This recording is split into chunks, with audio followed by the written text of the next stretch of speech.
What if the man who held the answers for decades finally decided to talk?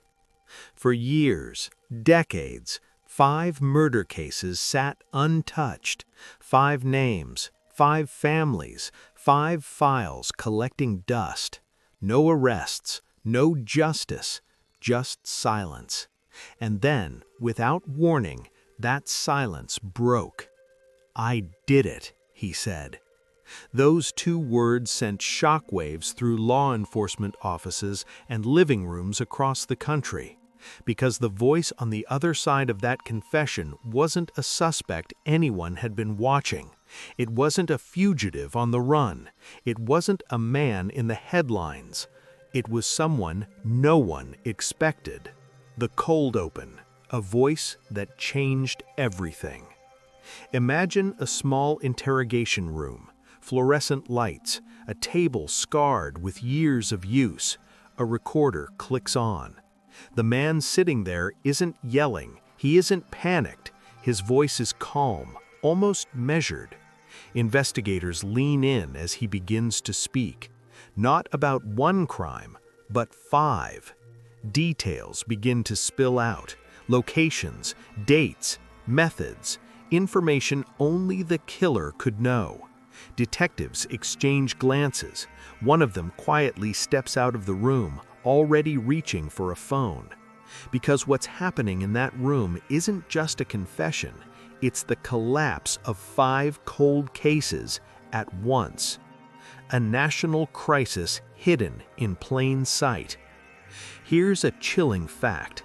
Over 250,000 cold cases remain unsolved in the United States. That's 250,000 families waiting for answers that may never come. Murders frozen in time, justice delayed or denied entirely. Most cold cases never get a confession. Most never get closure, which is why what happened next was so extraordinary. One man came forward and claimed responsibility for 5 separate murders, cases spread across years, jurisdictions, and investigative teams that never realized they were connected. Until now. A name and nothing more. At this point, all investigators had was a name: Paul Eppinger. No dramatic mugshot splashed across the news, no infamous reputation, no true crime documentaries dissecting his past, just a name that suddenly carried the weight of 5 lost lives. Authorities didn't release details right away. They didn't confirm methods or victims.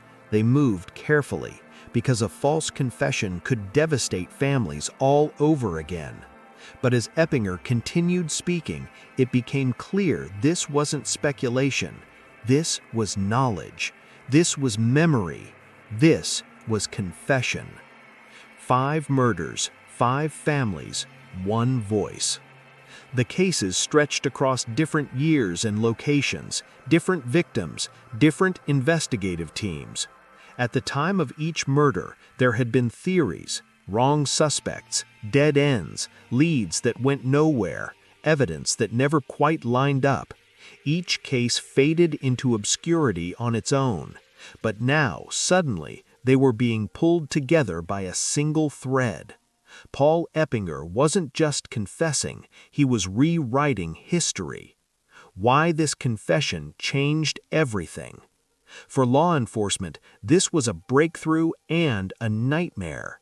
A breakthrough because cold cases rarely reopen themselves. A nightmare because every detail had to be verified, every word scrutinized, every claim cross-checked against decades-old evidence. For the families, the emotional impact was immediate and overwhelming. Some had spent years believing they would never know who killed their loved one. Others had stopped hoping altogether. Now the truth was knocking at their door, late, painful, and impossible to ignore. The weight of delayed justice. Confessions don't erase loss. They don't restore stolen time, but they do something powerful. They end the not knowing. They replace endless questions with a brutal answer. And in this case, the answer raised even more questions. Why Mao? Why confess after all these years? And how did one man manage to evade suspicion for so long? What this video will uncover. In this documentary, we're going to break down everything.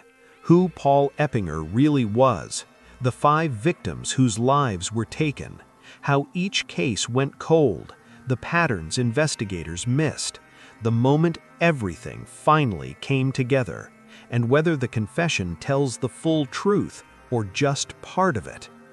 We'll examine evidence, timelines, and expert analysis to understand not just what happened, but how it was allowed to happen. A promise to the viewer. This is not a sensational story. This is a story about lives lost and the consequences of silence. And by the end of this video, you'll understand why this confession didn't just close 5 cases, it forced an entire system to confront its failures. So stay with us until the end, because the final truth behind Paul Eppinger and the 5 cold case murders he claims to have committed is far more unsettling than anyone expected. The silence is broken, and the truth is finally coming out. Who was Paul Eppinger, the man no one suspected? When people imagine a serial killer, they often picture someone visibly dangerous, erratic, threatening, impossible to ignore. Paul Eppinger was none of those things. In fact, that may be the most disturbing part of his story. An ordinary beginning. Paul Eppinger's early life gave no clear warning of what was to come. He grew up in what neighbors would later describe as a normal environment. No widely reported history of extreme abuse, no dramatic run-ins with the law, no early crimes that would have placed him on police radar. He wasn't a standout student. He wasn't a troublemaker. He wasn't a loner people worried about. He simply existed, quietly. Teachers remembered him as reserved. Classmates remembered him as forgettable. He didn't seek attention, didn't cause scenes, and didn't stand out in any meaningful way. And that anonymity became his greatest shield. The personality that slipped through the cracks. Those who crossed paths with Eppinger often described him with the same words: calm, polite, unremarkable. He wasn't charismatic, but he wasn't awkward either. He didn't dominate conversations or withdraw completely. He occupied that middle space, the kind of person you don't remember clearly once they leave the room. Psychologists later suggested that this personality profile can be particularly dangerous, not because it signals violence, but because it doesn't. There were no explosive outbursts, no public rage, no dramatic red flags screaming for attention. Instead, Eppinger mastered something far more effective: blending in. Work, routine, and normalcy. As an adult, Paul Eppinger maintained steady employment. He held jobs that were ordinary, low profile, and unsuspicious. Nothing about his work history suggested instability or criminal behavior. He paid bills, he showed up on time, he followed routines. To coworkers, he was just another guy. No one noticed anything unusual in his behavior. No alarming comments, no signs of violent fantasy, no workplace incidents that would later make sense in hindsight. That normalcy wasn't accidental. Experts believe Eppinger relied heavily on routine and structure, not to control chaos, but to hide within it. A life hidden in plain sight. Outside of work, Eppinger lived a quiet life. He wasn't known for close relationships, but he wasn't isolated enough to raise concern. He didn't attract law enforcement attention. He didn't leave a trail of complaints or restraining orders. He wasn't someone people worried about. And that's exactly why no one was looking at him. While communities mourned cold cases and investigators chased leads that went nowhere, Paul Eppinger continued living among them, unnoticed, unremarked upon, and unconnected to the violence left behind. Public image versus private reality. This is where the story becomes deeply unsettling, because while Paul Eppinger appeared harmless on the surface, investigators now believe he was compartmentalizing his life with extreme precision. To the outside world, stable, quiet, forgettable.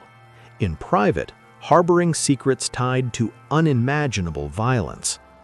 Criminal psychologists note that this ability to separate violent behavior from everyday life is not common, but when it exists, it is extraordinarily dangerous. It allows a person to move freely through society without suspicion.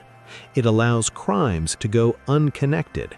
It allows years and lives to pass without accountability. The red flags no one saw. In retrospect, investigators would identify subtle warning signs, but none that stood out at the time. No criminal record, no known history of violence, no pattern that screamed killer. Any odd behaviors were easily dismissed as quirks.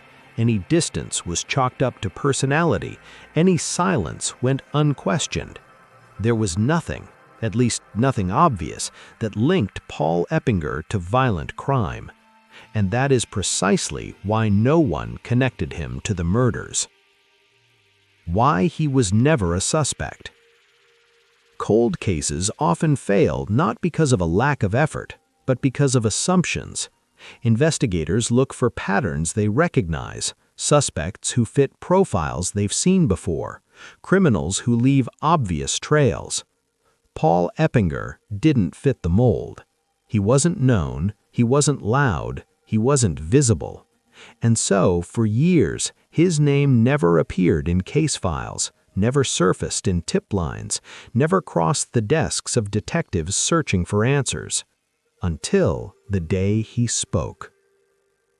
A chilling realization. When law enforcement finally heard his confession, the most disturbing realization wasn't just what he claimed to have done, it was how easily he had gone unnoticed. Paul Eppinger wasn't hiding in the shadows. He was standing in plain sight. And in the next segment, we turn our attention to the people who paid the price for that invisibility, the 5 victims whose lives were taken, and the cases that went cold while their families waited for answers. The 5 victims. Lives interrupted. Faces behind the files. Before this story became about a confession, before it became about a name, a suspect, or a killer, it was about 5 people. 5 lives that didn't make headlines for long. 5 cases reduced to folders, evidence bags, and unanswered questions. 5 families left waiting in silence. This segment is not about how they died, but about who they were and why their cases mattered. More than case numbers. In police records, they were listed by dates and locations. In media reports, they were briefly summarized and then forgotten. But to their families, they were everything. Each victim came from a different place, different circumstances, different moments in time. What connected them wasn't who they were, it was what happened to them. And for years, no one knew why. 5 separate crimes, one shared fate. The murders occurred across multiple years in different locations under circumstances that at first appeared unrelated. Different communities, different investigative teams, different theories. Some cases showed signs of struggle, others appeared disturbingly quiet. Some victims were found quickly, others took time. At the time, investigators treated each case as isolated. There was no obvious suspect tying them together, no DNA match, no witness pointing in the same direction. And without a clear link, each case slowly drifted into the cold. Why the cases went cold? Cold cases don't fade because investigators stop caring. They fade because time works against the truth. In these cases, physical evidence degraded or became outdated. Witness memories faded. Early leads led nowhere. Technology simply wasn't advanced enough. In some instances, investigators believed they were close, only to hit a dead end. In others, there were no viable suspects at all. Each year that passed made the answers harder to reach.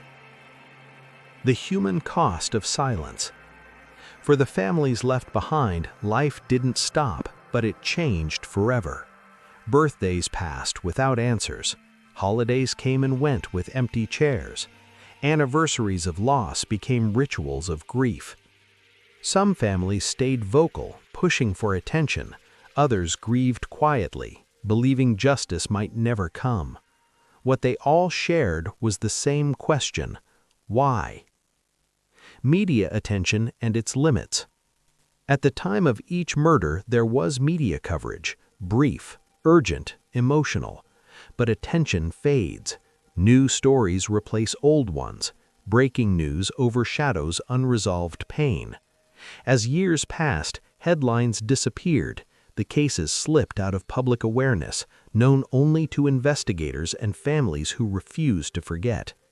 And without public pressure, progress slowed. Patterns that were missed.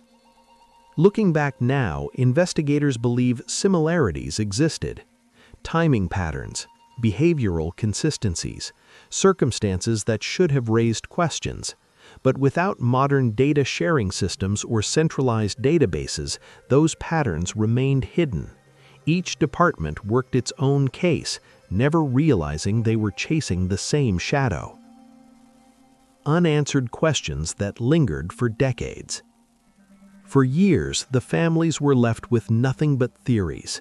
Was it random? Was it targeted? Was the killer still out there? The uncertainty was its own kind of punishment. Some families feared the truth would never come. Others worried they wouldn't live long enough to hear it. And then, decades later, everything changed. When faces finally came together. When Paul Eppinger confessed, law enforcement began reviewing each case side by side. For the first time, these 5 victims were no longer isolated tragedies. They were connected. And with that connection came something families had waited years to hear. Answers were finally possible. Remembering what matters. This story is not about sensational violence. It is about lives that were cut short and the ripple effects that lasted for decades. As we continue, we will examine how these crimes unfolded, why they weren't solved sooner, and what finally brought the truth to light. But we will never forget this. Behind every cold case is a person who mattered. We go back to where it all began. The first murder. The first murder, a case that went nowhere. Where it all began. Every long-running mystery has a beginning. In this story, it began quietly, without headlines, without urgency, and without anyone realizing that this first crime would become the opening chapter of a decades-long nightmare. At the time, it looked like an isolated tragedy, nothing more. The day everything changed. The first murder occurred years before anyone would ever hear the name Paul Eppinger. It happened in a community that wasn't accustomed to violent crime, a place where neighbors knew each other, where routine felt safe, and where police departments rarely dealt with homicide investigations. When the victim was discovered, investigators moved quickly, but they were already working at a disadvantage. There were no witnesses who saw anything meaningful, no clear suspect fleeing the scene, no obvious motive that immediately stood out. Just questions. A crime scene with few answers. The crime scene itself offered limited clues. There were signs that something had gone wrong, but not enough to clearly explain what or why. Investigators documented everything they could, but much of the evidence was circumstantial. At the time, forensic science was far less advanced than it is today. DNA testing was either unavailable or extremely limited. Digital footprints didn't exist. Cell phone data, surveillance networks, and centralized databases were still years away. What investigators had was what they could see and what they could physically collect, and it wasn't enough. Early suspects and dead ends. As with most murder investigations, detectives began by looking inward. They questioned people close to the victim. They examined personal relationships. They explored possible financial or emotional motives. Several individuals were briefly considered suspects, but none could be tied definitively to the crime. Alibis checked out. Stories couldn't be disproven. No physical evidence placed anyone at the scene. One by one, those early leads collapsed. False trails that led nowhere. Investigators chased tips that seemed promising at first. Anonymous calls, vague descriptions, rumors passed through the community. Each one raised hope. Each one ended in disappointment. Some leads were simply wrong. Others were too weak to pursue further. A few disappeared entirely due to lack of follow-up. Time passed, and with time, urgency faded. The limits of the era. Looking back now, experts point to a harsh reality. The investigation was constrained by the tools of its time. Evidence that might be decisive today, trace DNA, behavioral profiling, digital timelines, was either unavailable or unreliable then. What couldn't be tested was shelved. What couldn't be proven was dismissed. What couldn't be explained was left unanswered. None of this was negligence. It was the reality of policing in that era. Evidence lost to time. Over the years, some evidence degraded. Other items were stored but never re-examined. Certain details were documented but not prioritized. Not because investigators didn't care, but because they didn't know what they were looking for. Without a suspect, evidence had nowhere to point. When a case goes cold. Eventually, the investigation slowed. Detectives were reassigned. New cases demanded attention. The file was marked inactive. The murder was officially classified as a cold case. And with that designation came a quiet acceptance that justice might never come. What no one could have known. At the time, no one realized this was just the beginning. No one knew that similar crimes would follow. No one suspected a pattern. No one had reason to believe the killer would strike again. And because the first case went nowhere, there was nothing to connect what came next. The shadow remained invisible. A beginning without an ending. For years, this first murder existed as a standalone tragedy, unresolved, unexplained, and quietly haunting those who remembered it.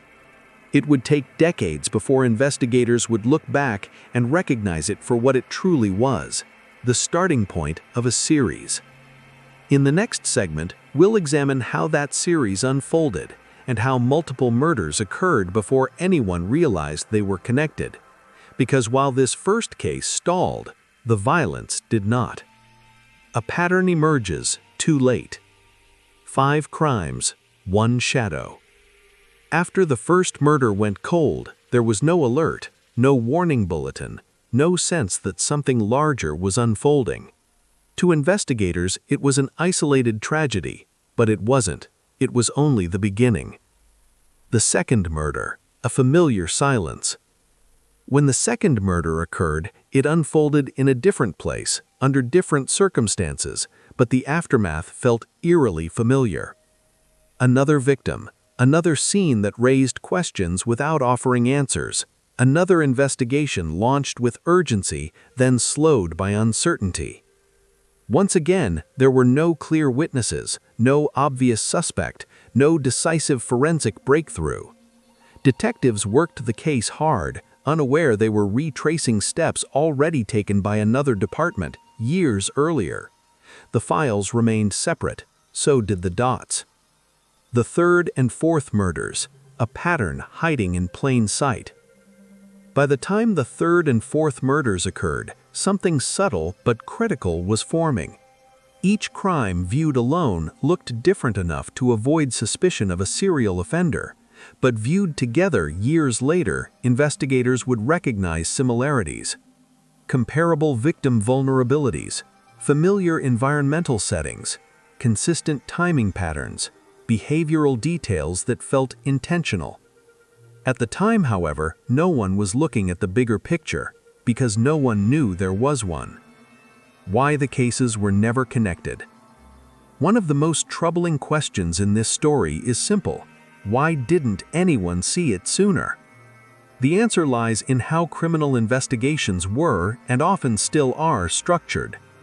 Each murder occurred in a different jurisdiction, different police departments, different detectives, different record systems. There was no centralized database capable of flagging behavioral similarities across counties or states. What one department saw as unique, another never saw at all.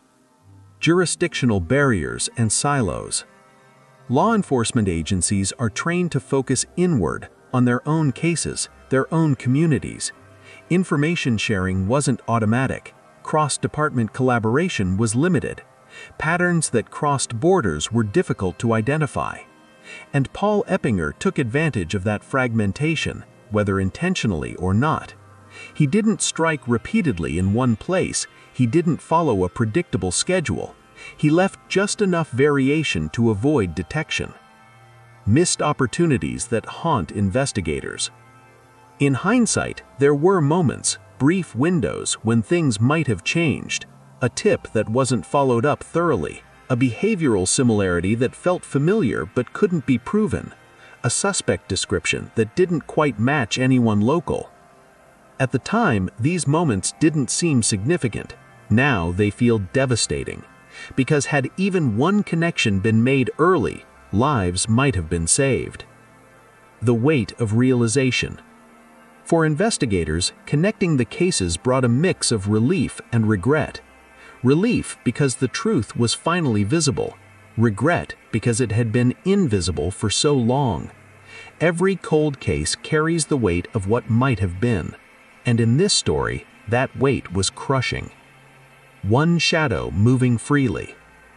While departments worked separately, while families waited, one man continued to live his life without scrutiny. Paul Eppinger moved through years unnoticed, unquestioned, unconnected. The shadow followed him, but no one could see it yet. A pattern recognized too late. By the time law enforcement realized these crimes were connected, the damage had already been done. 4 murders had occurred, 5 lives would ultimately be lost, and the opportunity to stop it early was forever gone. We shift our focus away from the crimes and towards the man who committed them. Because while investigators were searching for a suspect, Paul Eppinger was living among them. Paul Eppinger under the radar, living among us. While investigators chased leads, reviewed evidence, and struggled to make connections, Paul Eppinger went to work. He paid bills. He followed routines. He blended into the background of everyday life. And that may have been the most unsettling part of all. Where he was while the crimes were happening. During the years when the murders occurred, Paul Eppinger wasn't hiding in remote places or living off the grid. He was exactly where no one expects a killer to be, in plain sight. Records later showed that during the time frames of the crimes, Eppinger was living and working within reasonable distance of the locations, close enough to move without raising suspicion, far enough to avoid being remembered. He didn't linger. He didn't draw attention. He came and went like countless others. To anyone looking back, it appeared ordinary. A life built on routine. Eppinger's daily life followed a predictable rhythm: work, home, errands, sleep. This kind of routine creates trust, not because it proves innocence, but because it signals stability. Coworkers saw him as reliable. Neighbors barely noticed him. Clerks recognized his face, but not his name. Routine became camouflage. Criminal psychologists note that consistent, mundane behavior can be one of the most effective ways to avoid scrutiny. People trust patterns that feel familiar. Paul Eppinger understood that, whether consciously or instinctively. Encounters with law enforcement and why they didn't matter. Over the years, Eppinger had minor interactions with law enforcement, traffic stops, routine questions, harmless encounters that ended quickly. Nothing violent, nothing suspicious, nothing memorable. Each interaction reinforced the same conclusion: this is not a threat. He answered questions calmly, he complied, he moved on, and just like that, suspicion passed him by. The near misses. What's most haunting are the moments, rare but real, when suspicion came close. Tips that almost pointed in his direction, vague descriptions that loosely matched him, geographic overlaps that raised brief questions. But without solid evidence, those moments faded. In one instance, investigators revisited a list of possible persons of interest, but Eppinger didn't stand out. He didn't fit the profile they were looking for. In another, his name appeared briefly in peripheral paperwork, then disappeared again. Each time, the moment passed. Each time, the shadow remained. Why he was never the focus. Law enforcement tends to look for what stands out. Eppinger did the opposite. He didn't escalate publicly. He didn't talk. He didn't leave a trail of conflict behind him. There were no domestic disputes, no restraining orders, no public anger. Without those signals, there was nothing to grab attention. Normalcy protected him. The danger of being forgettable. One of the most sobering realizations in this case is that Eppinger wasn't hiding behind brilliance or manipulation. He was hiding behind blandness. He was forgettable, and forgettable people rarely become suspects. That invisibility allowed him to move freely while families grieved, investigators searched, and communities tried to understand what had happened. Living among the consequences. While the victims' families lived with uncertainty, Paul Eppinger lived without consequence. He went through milestones, he aged, he changed jobs, he adjusted to the passage of time, all while carrying secrets that tied him to 5 murders, and no one knew. A life that almost stayed hidden forever. Had it not been for the eventual breakthrough, Paul Eppinger might never have been connected to the crimes at all. He might have remained exactly what he appeared to be, just another man living an unremarkable life. But that illusion was fragile. The cold case years, when hope faded. Cold cases don't happen overnight. They happen slowly, not with a closing statement, but with silence. When the cases went cold. After months turned into years, each investigation reached the same painful conclusion. There were no new leads. No suspects to pursue, no evidence left to test with the tools of the time.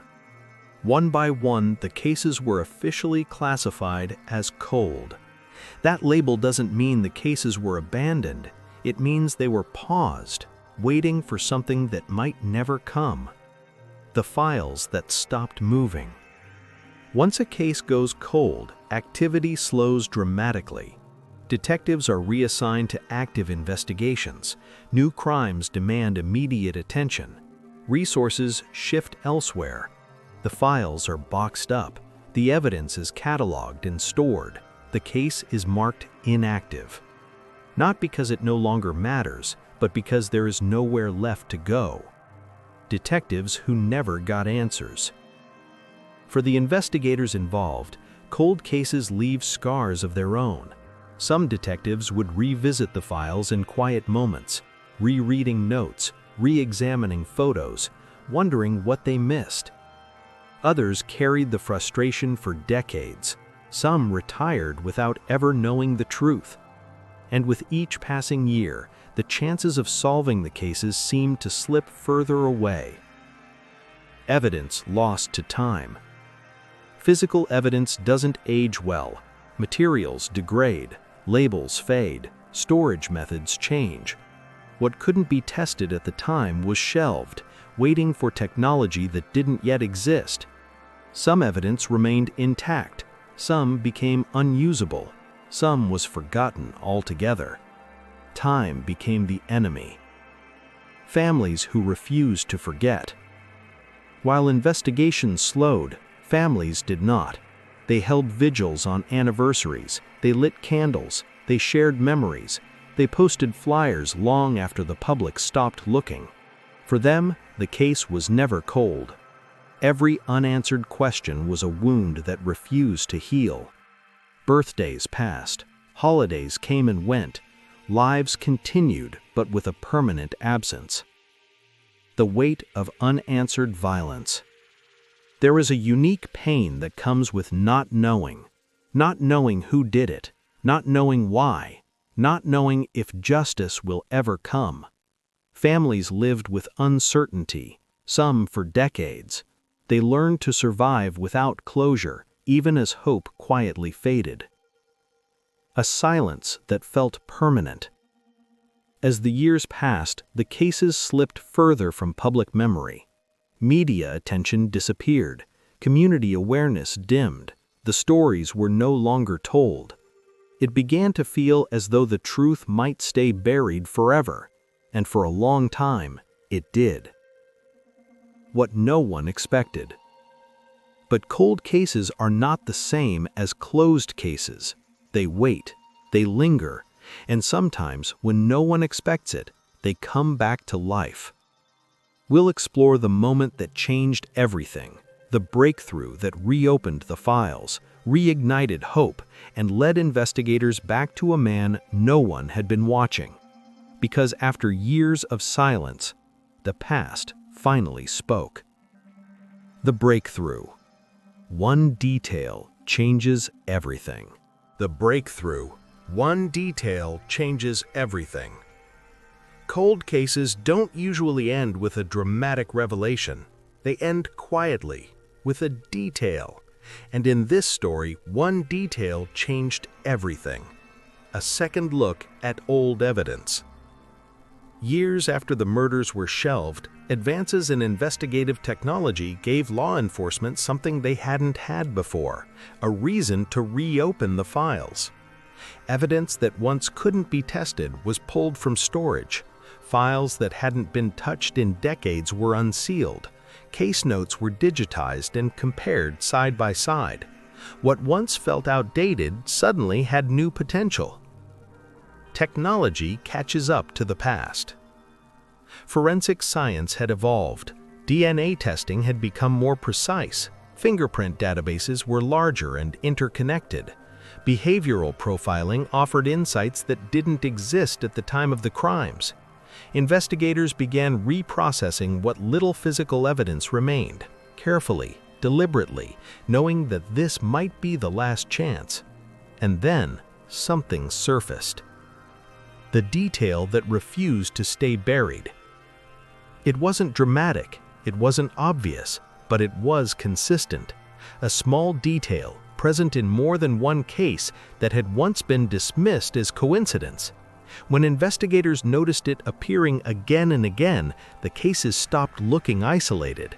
They started looking connected. A single thread ties 5 crimes together. That detail became the thread investigators pulled on. As they compared timelines, locations, and behaviors, the similarities grew harder to ignore.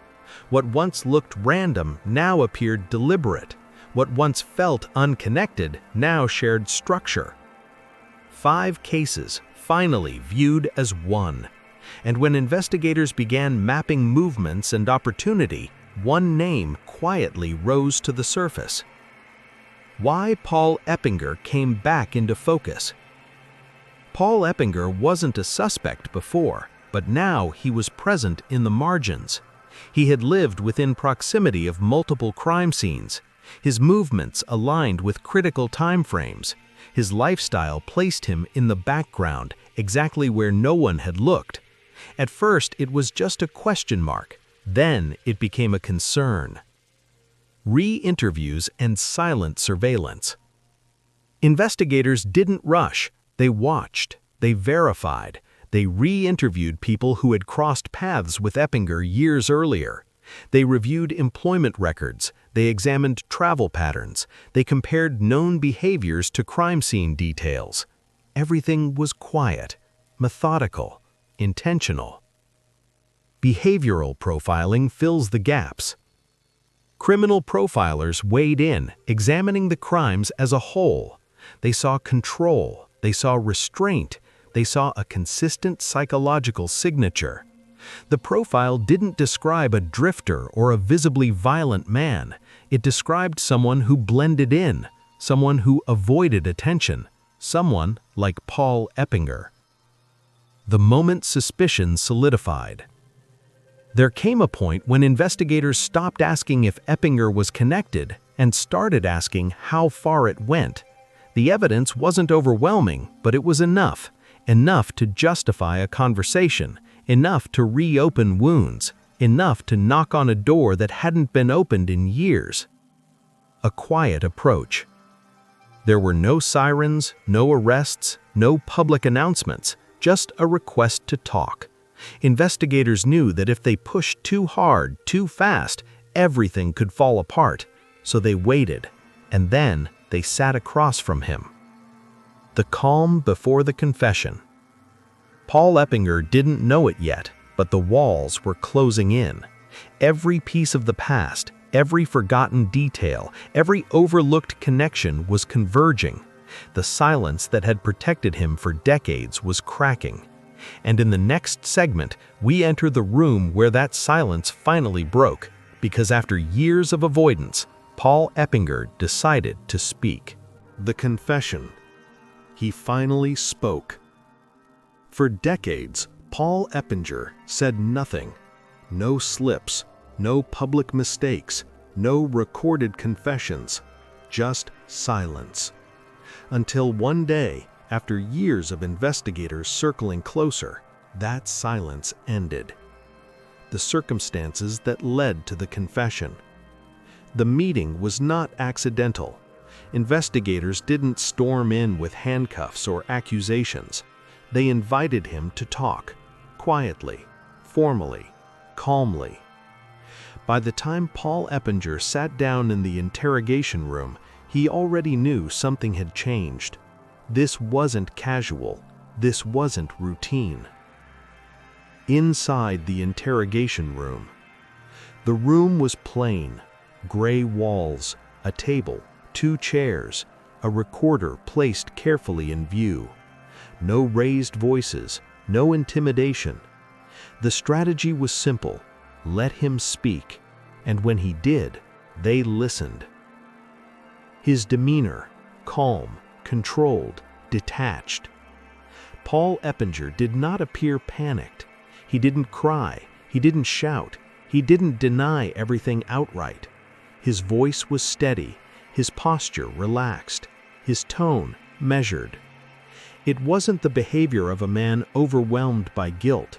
It was the behavior of a man who had rehearsed silence for years. The first admission. At first, the words came slowly, carefully chosen, emotionally distant. He acknowledged being present in places he had previously distanced himself from. He corrected timelines investigators intentionally misstated. He filled in gaps without being prompted. That was the moment detectives knew. Only the killer could do that. What he admitted. Eventually, the confession took shape. Paul Eppinger admitted responsibility for multiple murders. Not all at once, not dramatically, one detail at a time. He described locations, specific movements, actions that had never been made public. Details that matched evidence investigators had kept sealed for decades. There was no doubt anymore. What he avoided saying. But even as he confessed, there were limits. He avoided talking about motive. He minimized emotional language. He deflected questions about remorse. When asked why, his answers grew vague. He spoke in fragments, generalizations, excuses that sounded practiced. It was confession without reflection, truth without accountability. Details only the killer could know. Then came the details no one outside law enforcement had ever heard.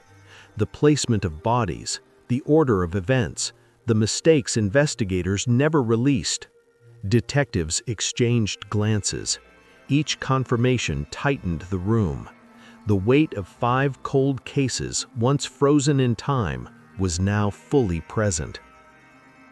The investigators' reaction. Years of frustration ended in silence. No celebration, no relief, just the realization that the man sitting across from them had carried this truth for decades. One detective later described the moment as heavy beyond words. Justice had arrived, but late. The emotional impact. For investigators, it was closure mixed with anger. For families, still unaware at that moment, it would soon reopen wounds they had learned to live with. And for Paul Eppinger, there was no visible relief, no collapse, just a man who had finally stopped pretending the past didn't exist. A truth spoken too late. The confession answered questions, but it didn't undo damage. It didn't restore lives. It didn't return lost years. It simply confirmed what time had already taken.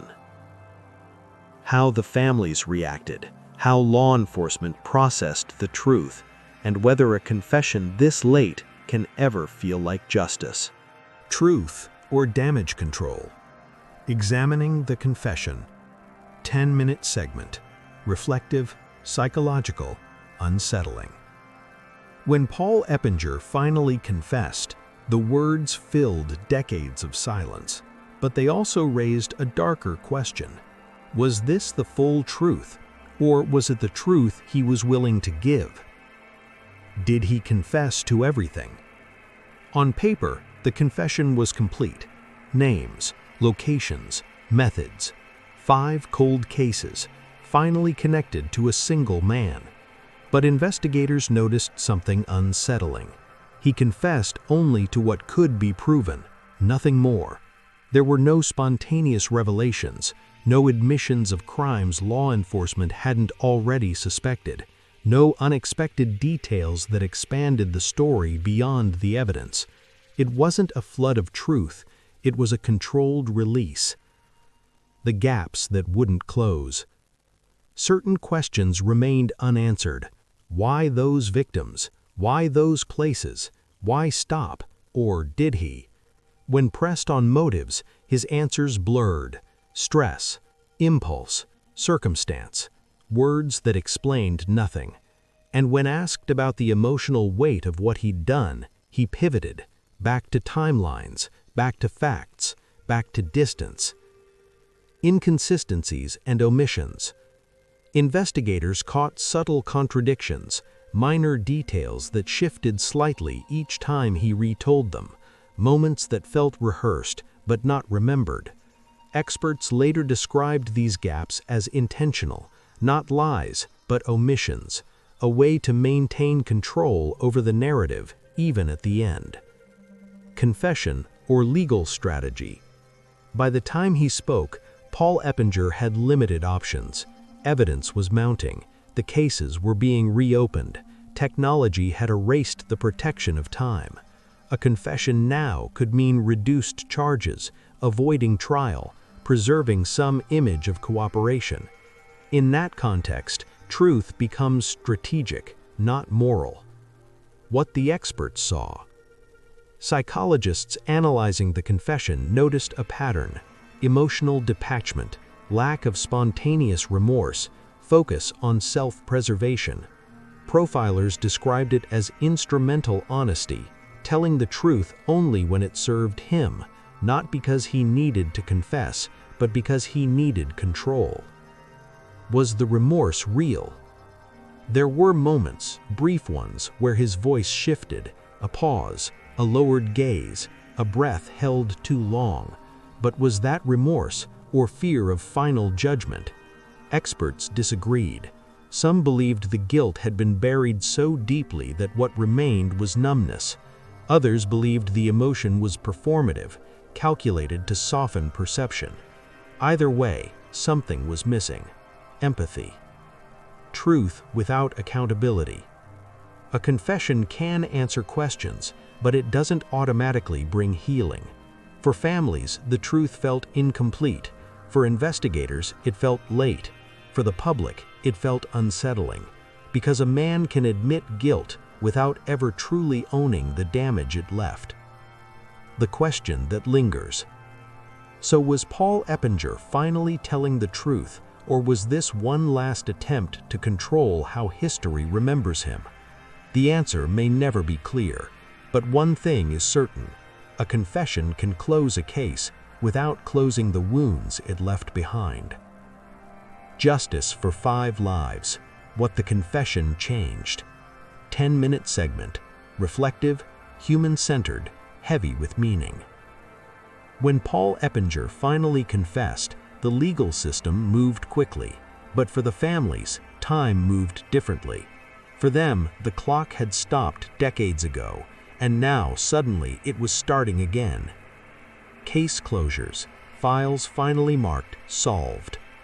One by one, cold case files were reopened, photographs taken off shelves, evidence boxes unsealed, names spoken again in rooms that had long gone quiet. For law enforcement, the confession allowed something rare: closure. Not victory, but resolution. 5 cases that once had no ending were finally given one. The calls no one wants to receive. Then came the hardest part. Families were notified, not by media headlines, but by investigators who had carried these cases for years. They heard the words they had waited for and feared. We know who did it. Some cried, some went silent, some asked the same question over and over: why did it take so long? A different kind of relief. For some families, the truth brought peace. They could stop wondering, stop blaming themselves, stop replaying last moments endlessly. For others, the confession reopened wounds that never healed. Grief does not age well. It waits. Court proceedings and sentencing. In court, the atmosphere was quiet. There were no dramatic outbursts, no satisfaction, just acknowledgement. Paul Eppinger stood before the system he had evaded for decades. The sentences were final, but they could not return what had been stolen. Voices that had been waiting. Families spoke. Some addressed the court, some spoke privately, some couldn't speak at all. Their words were not about revenge, they were about remembrance, about lives reduced to case numbers and now restored to names. Justice after decades. Justice after decades looks different. It doesn't feel victorious. It doesn't feel complete. It feels quiet, heavy, like an answer that came too late but still mattered, because silence was worse. 5 lives finally seen. This wasn't just about closing cases. It was about acknowledging 5 human beings who mattered, whose lives were not footnotes, whose absence was felt every day. Justice did not erase the pain, but it did something important. It said they were not forgotten. When Paul Eppinger finally confessed, the legal system moved quickly. But for the families, time moved differently. For them, the clock had stopped decades ago, and now suddenly it was starting again. Case closures, files finally marked solved. One by one, cold case files were reopened, photographs taken off shelves, evidence boxes unsealed, names spoken again in rooms that had long gone quiet. For law enforcement, the confession allowed something rare: closure. Not victory, but resolution. 5 cases that once had no ending were finally given one. the calls no one wants to receive. Then came the hardest part. Families were notified, not by media headlines, but by investigators who had carried these cases for years. They heard the words they had waited for and feared. We know who did it. Some cried, some went silent, some asked the same question over and over. Why did it take so long? A different kind of relief. For some families, the truth brought peace. They could stop wondering, stop blaming themselves, stop replaying last moments endlessly. For others, the confession reopened wounds that never healed. Grief does not age well. It waits. Court proceedings and sentencing. In court, the atmosphere was quiet. There were no dramatic outbursts, no satisfaction, just acknowledgement. Paul Eppinger stood before the system he had evaded for decades. The sentences were final, but they could not return what had been stolen. Voices that had been waiting. Families spoke. Some addressed the court, some spoke privately, some couldn't speak at all. Their words were not about revenge, they were about remembrance, about lives reduced to case numbers and now restored to names. What justice looks like decades later. Justice after decades looks different. It doesn't feel victorious, it doesn't feel complete. It feels quiet, heavy, like an answer that came too late but still mattered, because silence was worse. 5 lives finally seen. This wasn't just about closing cases, it was about acknowledging 5 human beings who mattered, whose lives were not footnotes, whose absence was felt every day. Justice did not erase the pain, but it did something important. It said they were not forgotten. Because even late justice still matters. Because even after decades of silence, truth has weight. Because even when answers arrive too late to save lives, they can still restore dignity. Because even a confession that comes at the end of a killer's control can return something precious to the families left behind. Acknowledgement. And because even now, those 5 lives are no longer just unsolved cases. They are recognized, they are remembered, and their stories are finally told, not as mysteries, but as truths the world can no longer ignore. Final conclusion, when the truth finally speaks. In the end, Paul Eppinger did what he had avoided for decades. He spoke. But the truth did not arrive loudly. It came quietly.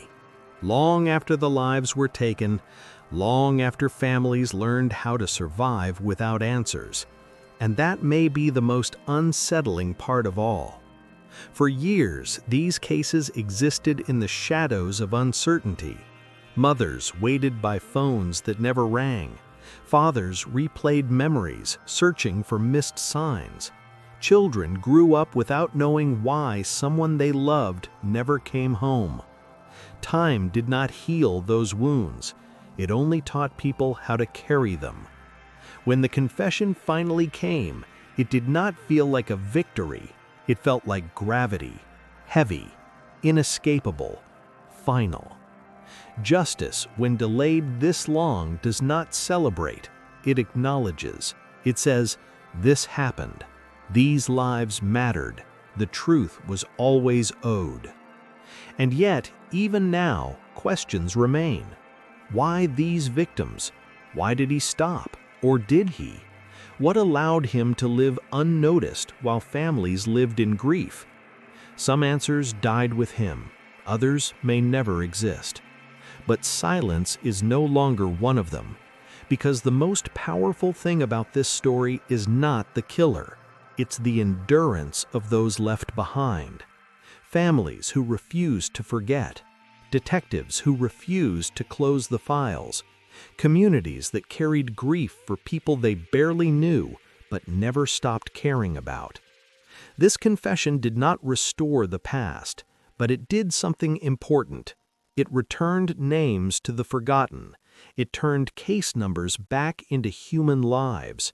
It replaced decades of doubt with a truth, however painful. And maybe that is what justice looks like in the end. Not perfect, not complete, but present. A reminder that time does not erase accountability, that the truth can wait, but it does not disappear, and that even in the darkest silence, voices can still be heard. If this story moved you, disturbed you, or made you think, share your thoughts in the comments. And if you want to explore more cases where the truth arrived late but still mattered, check out our other deep dive investigations on cold cases and confessions that changed everything. Because remembering is how justice survives, and because silence should never be the final chapter. If you enjoyed this deep dive into the criminal mind, then you won't want to miss our related video, a story filled with twists, unanswered questions. Subscribe now to Criminals Chronicle and join a community of true crime enthusiasts who can't get enough of the world's most twisted tales. Hit that bell, because in this world, truth is stranger than fiction.